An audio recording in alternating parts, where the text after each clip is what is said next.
DV Dwi Septian, Manajemen 2C. Soal pertama, PT Indomie telah mengumpulkan data yang diperlukan untuk menyusun laporan rekonsiliasi bank per 31 Desember 2009. Data tersebut adalah sebagai berikut. 1. Saldo perkiraan kas di bank menurut catatan perusahaan pada tanggal 31 Desember 2009 menunjukkan saldo debit sebesar 6.080.000.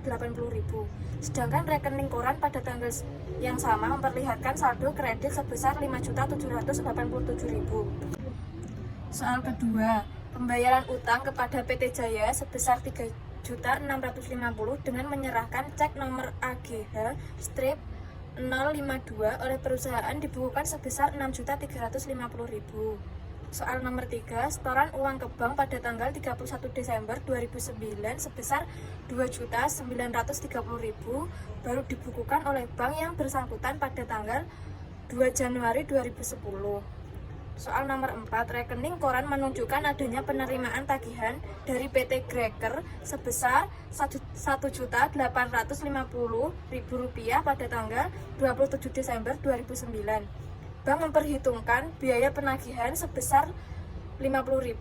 Soal nomor 5, cek yang sudah dikeluarkan oleh perusahaan tetapi belum diuangkan oleh pemegangnya sampai dengan tanggal 31 Desember 2009 berjumlah Rp2.070.000. Soal nomor 6, bunga dalam kurung jasa giro yang diberikan bank atau simpanan perusahaan sebesar Rp42.000 belum dibukukan oleh perusahaan. Soal nomor 7, bank memberikan nota debit kepada perusahaan atas 1. Yaitu tolakan setoran yang berupa cek dari PT Abadi sebagai pelunasan utangnya sebesar Rp850.000. Yang kedua, biaya administrasi bank untuk bulan Desember 2009 adalah Rp25.000. Soal nomor 8, setoran perusahaan berupa cek sebesar Rp1.550.000 ternyata di dalam rekening koran bank malahan dicatat di sebelah debit seolah-olah sebagai penarikan uang oleh perusahaan. Di sini yang diminta ialah A. Buatlah rekonsiliasi bank dan saldo buku untuk mencari saldo kas di bank yang benar per tanggal 31 Desember 2009. Dan B. Membuat ayat jurnal koreksi yang diperlukan. Pertama-tama, untuk membuat rekonsiliasi bank seperti yang diminta tadi, kita sebaiknya menuliskan nama PT terlebih dahulu, yaitu PT Indomie. Yang kedua, jenis laporan keuangan, yaitu rekonsiliasi bank.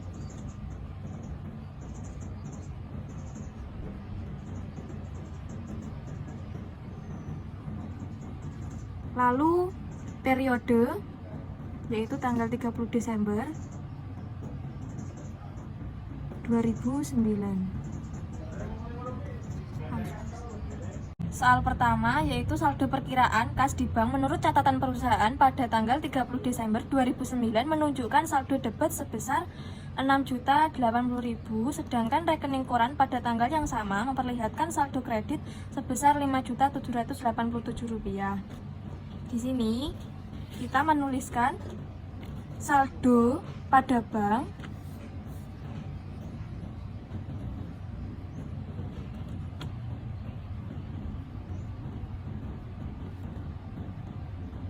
yaitu sebesar Rp5.787.000. Dan saldo menurut perusahaan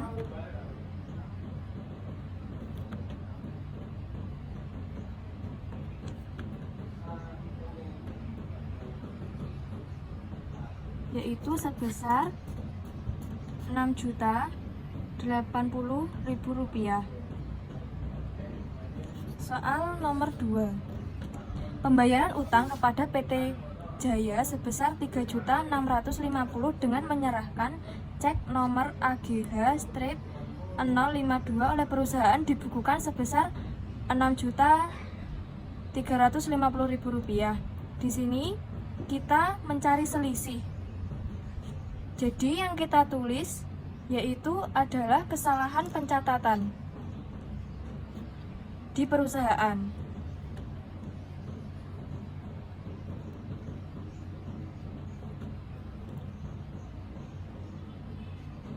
yaitu sebesar Rp2.700.000. Kemudian soal nomor 3, setoran uang ke bank pada tanggal 31 Desember 2009 sebesar Rp2.930.000 baru dibukukan oleh bank yang bersangkutan pada tanggal 2 Januari 2010.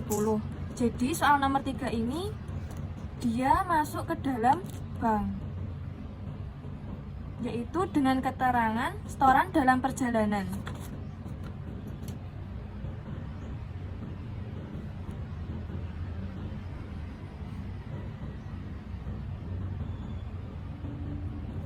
Sejumlah Rp2.930.000. Kemudian soal nomor 4, rekening koran menunjukkan adanya penerimaan tagihan dari PT Greger sebesar Rp1.850.000 pada tanggal 27 Desember 2009.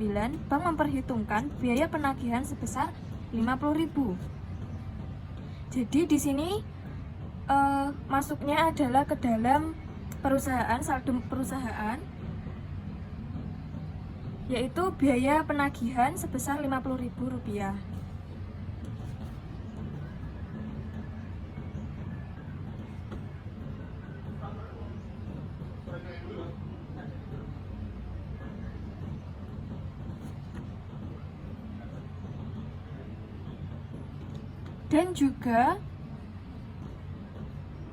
Dan juga piutang yang ditagih yaitu sebesar Rp1.850.000.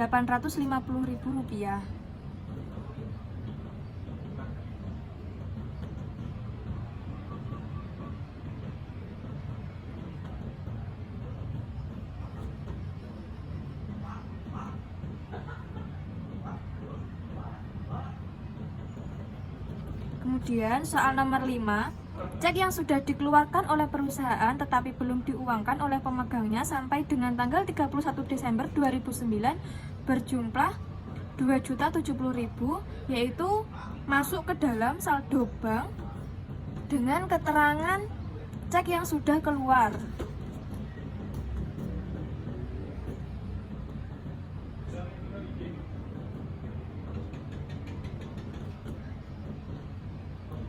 Yaitu sebesar Rp2.070.000.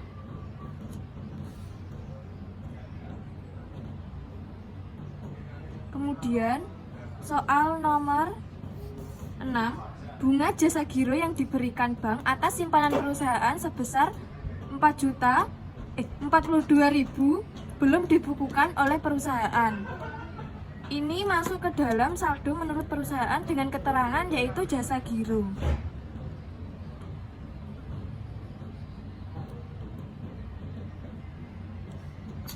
Yaitu sebesar Rp42.000.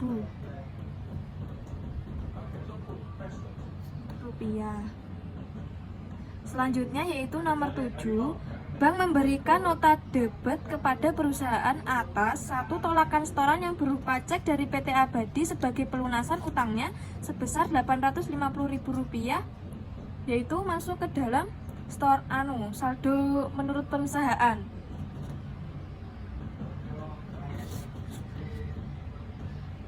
Yaitu dengan keterangan cek tidak cukup dana.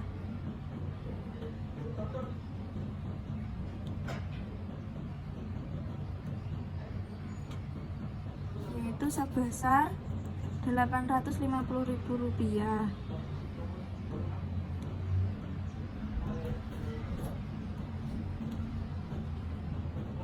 Kemudian yang kedua, biaya administrasi bank untuk bulan Desember 2009 adalah Rp25.000, itu masuk ke dalam perusahaan dengan keterangan biaya administrasi.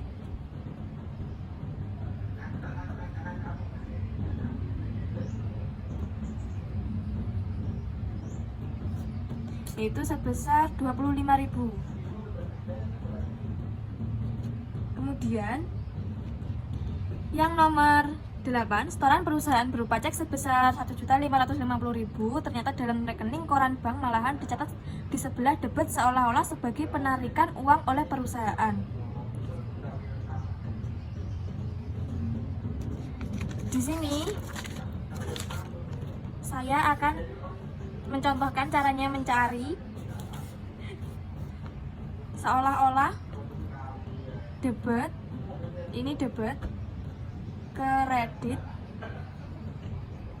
saldo.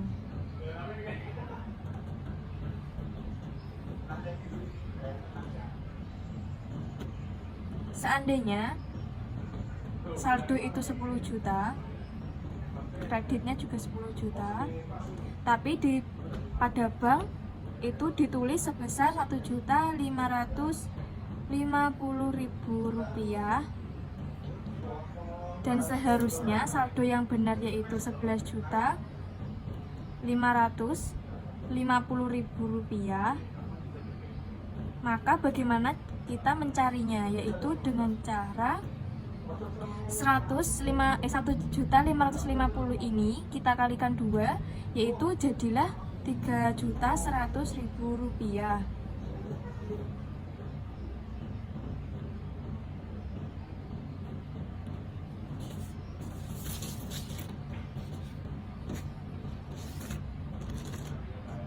Maka kesalahan pencatatan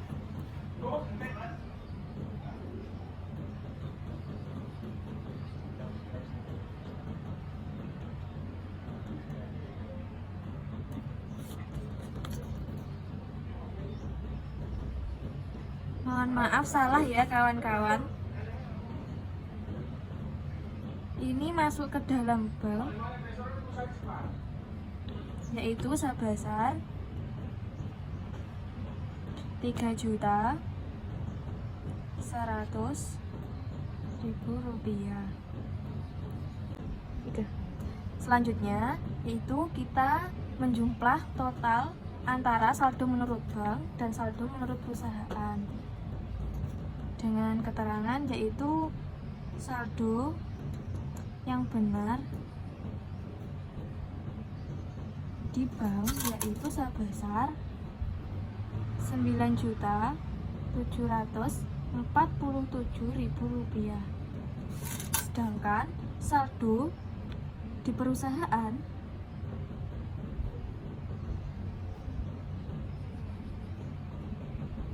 juga sama yaitu Rp9.747.000.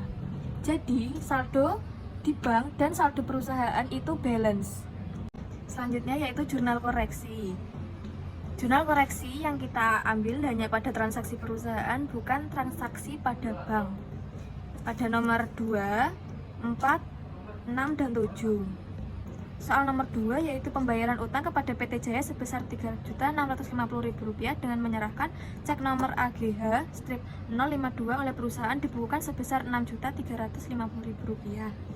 Keterangannya yaitu kas di bank bertambah di sebelah debit dengan jumlah Rp2.700.000 dan utang usaha bertambah di sebelah kredit sebesar Rp2.700.000. Nomor 4, rekening koran menunjukkan adanya penerimaan tagihan dari PT Greger sebesar Rp1.850.000 pada tanggal 27 Desember 2009. Bank memperhitungkan biaya penagihan sebesar Rp50.000.